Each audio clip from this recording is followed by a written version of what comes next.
Hello, welcome to my first tutorial video I'll be making. As you can guess by the title, I'll be talking about the basics, sort of tube. So first of all, to access tube, you're gonna have to get your maker pen. You can access it by going to your watch, backpack. Right here will be your maker pen. You can favorite it, or you can just press use to put it right in front of you. Now, what is tube? Tube is a versatile shape that can help you make many things, ranging from flooring to terrain to tables, basically anything. So, one main thing about tube is its sizing. So if you want to change the size of your tube, you're gonna have to go to settings on your palette, go to second page, and tube size. We're gonna be changing a lot of settings throughout this whole video. You're not going to keep any of them while you're building, by the way. So there's many tube sizes. There's 1 centimeter, 2 centimeters,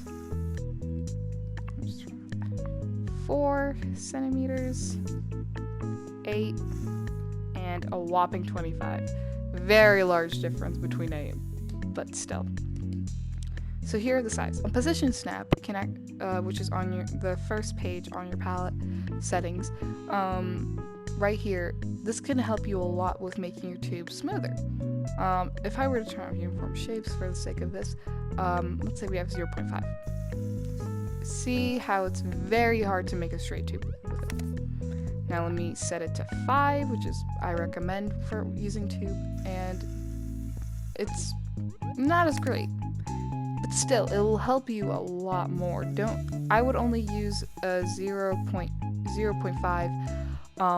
if you're trying to get something to be perfectly aligned while moving.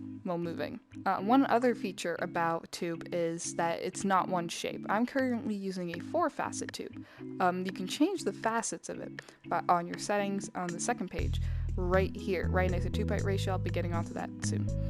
So tube facets look something like this. So this is a 3-facet tube. 3 facets. This is 4, which you saw me using. 5, which is basically a pentagon. And a hexagon, or 6 facets. And 10, which is a blocky circle. Oh, that looks messy. Which is basically a blocky circle. I briefly mentioned tube-height ratio, which is right here. It sounds very mathematical, I know, but tube-height ratio is a game changer when you try to you can use one facet and one size to make multiple things using just tube-height ratio. Crazy, right? So tube-height ratio is just how thick your tube is. Here is 100, then we have 75, 50, 20, and 10. Sorry, 10. I like to use 10 for making planks of some sort. So on to the more practical stuff with tube that can really help you make them more smooth and not everywhere. One thing is uniform shapes and connect nearby tubes. I like to use uniform shapes a lot because if you don't know what uniform shapes is, if I were to go to other shapes, it basically makes perfect shapes like spheres, and with tube, it just makes them straight. It doesn't fold them in any way, as you can see.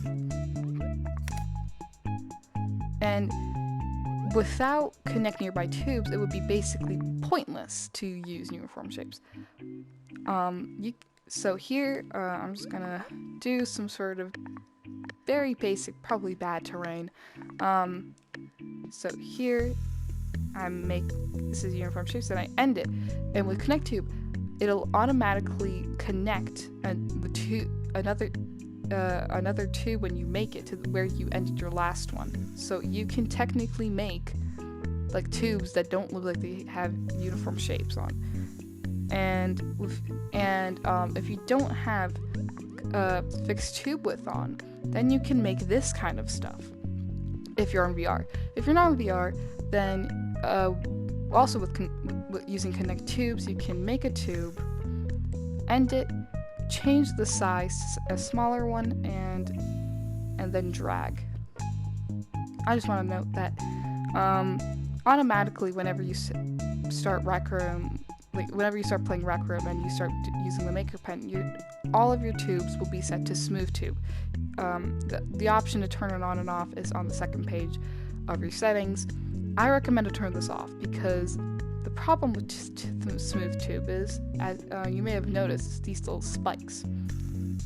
Yes, it's smooth and quite aesthetically pleasing, but these little spikes can really just be annoying to deal with. But if you are going to use smooth tube, you're going to have to hide it somewhere, like in a wall or the floors, to get rid of the spikes, unless it's part of your design for some reason. That'll be all for today's tutorial video. Thank you so much for watching. This is probably a little bit over the place. I may have not covered certain things. I'm very sorry about that. It's probably not even basic that much, but tube is extremely difficult to learn and just to manage. If you have any questions, make sure to leave them down in the comments below. If I can't answer your questions, I'll try to ask someone else and get back to you. Thank you again for watching, and I'll see you later.